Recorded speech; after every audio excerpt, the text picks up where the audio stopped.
How do you best answer what are your career goals if those goals have nothing to do with the job you are applying for? So normally, when you are applying for a job, they may ask you, what are your plans for the next 5 years? You honestly, you want to, hopefully it relates to the job you're applying for. So you want to say something of that sort, being with the company for where I've moved up in a position, etc.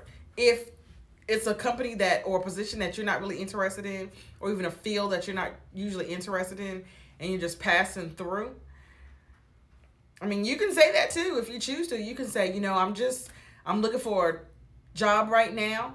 The market has been hard, or with this pandemic, so I'm just looking for a job right now, even though this is not necessarily in my field or what I want to do or part of my career. But I am looking for a job right now, a full-time job or a part-time job, whatever type of job you're looking for, where I can be successful. I do plan to be loyal and stay there for a while. So that is how you would answer that question. What should I do if I'm in the interview and the interviewer asks an unethical question? For example, would you lie for the company? So that's a good question. If you're in an interview and someone asks you that question, would you lie for the company?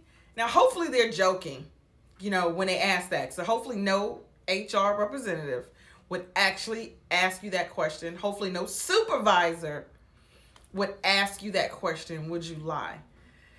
And I would just say, honestly, I would say I would have no reason to lie. There's no reason to lie. This company is, a great company. There's no reason to lie. You do not want to put yourself in a situation where it is your word versus the company's word. You want to be truthful. So you want to speak on that truth all the time. I mean, if they ask you that in the interview, hopefully it's a joke. And I would laugh it off at first, because you want to read the room, which a lot of people who are interviewing need to work on reading the room, because sometimes they read the room wrong. So you want to make sure that you're reading the room. And if he's joking, would you lie for the company? Ha ha ha. You can laugh back even without answering. Just say, ha, that's funny. And if they come back with, no, I'm serious, would you lie for the company? Then you could say, I have no reason to lie. I have no reason to lie on or for this company. This company, as far as I know, is ethical, etc., etc. So there's no reason to lie. I would not lie for anyone, is what you can say. How do you offer some information about yourself without giving too much information? That a lot of people overtalk, and you always talk about in interviews being like an iceberg when you're interview, and an iceberg is a little ice on the top and a whole bunch of ice underwater. You want to be talking about the little ice on top. So you want to be mindful of the stuff that you say, because you can't talk your way out of an interview. I was in an interview one time and I knew everything about that lady, way more than I should have known. I knew that she had went through a divorce. I knew that she had supported her husband, who was a lawyer, and helped him build his business. And the business, when they were struggling, she had to work on top of a stool to try to help him become successful. And in the end, he ended up having an affair with someone, and they end up getting divorced. Now, all I asked was, tell me about yourself. And that is what I got back. That is telling way too, I should know that I'm not your friend. I'm not your therapist.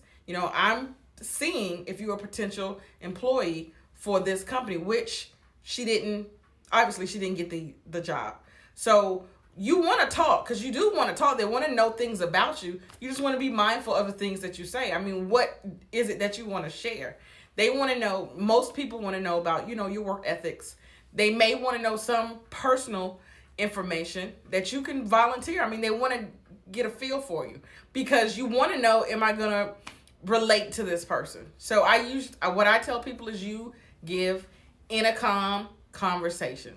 And what that means is, anything that you don't care if it's announced on the intercom about you is what you share.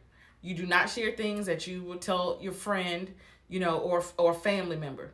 You shouldn't be sharing those type of things. But, definitely share, what your hobbies are. You can share, what interests that you have if they ask, what do you like to do for fun? What type of books that you like to read or music?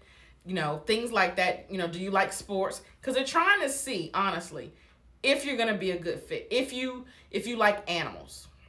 So I remember one time, so I am afraid of cats. I like to say I don't like cats, but the truth is I'm afraid of cats. And I interviewed for a company who had an office cat. And I interviewed for a human resource position. The cat was in the room, in the chair, when I was interviewing. So I'm scared of cats.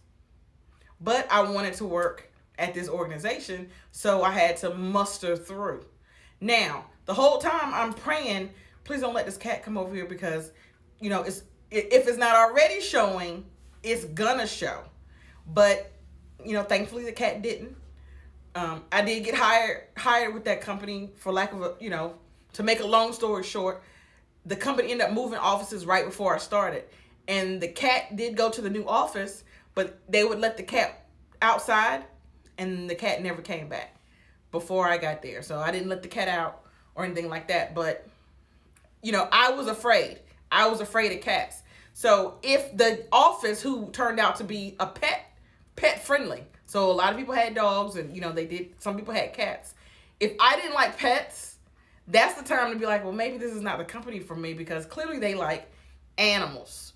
So, but that is also a connection because if they like dogs and I like dogs, we can talk about dogs, and that too would be our connection. So you want to give them enough information and know something about you. You don't want to walk away and they don't know anything about you. You just want to be selective of what they do know about you, what they can learn about you.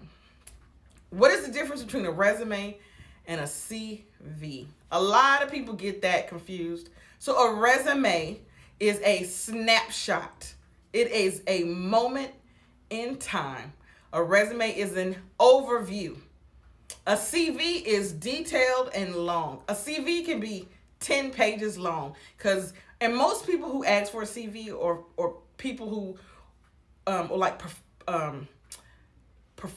professors at a university, because usually they want to know all the places that you taught at. If you've written books, if you've written articles, you'll put that in your CV. A resume is a snapshot of a moment in time, the last 10 years usually, or less, 8 to 10 years of a moment in time. But a CV is detailed. It goes into a lot of information. You do not want to send someone a CV unless they ask for one, because an HR representative is looking for a resume. They're looking for that snapshot. They're looking for that moment in time to be able to see what type of skills that you have. They need to be able to see that pretty quickly and then determine if they're going to go to the next steps. A lot of times people will look at a resume or put all this work in a resume. You need to put a lot of work in a resume, but the resume needs to be clear so that when I look at the resume, I see, she has the education, check. She has the experience, check. Because you're only going to get a little bit of my time and attention before I go on to the next resume.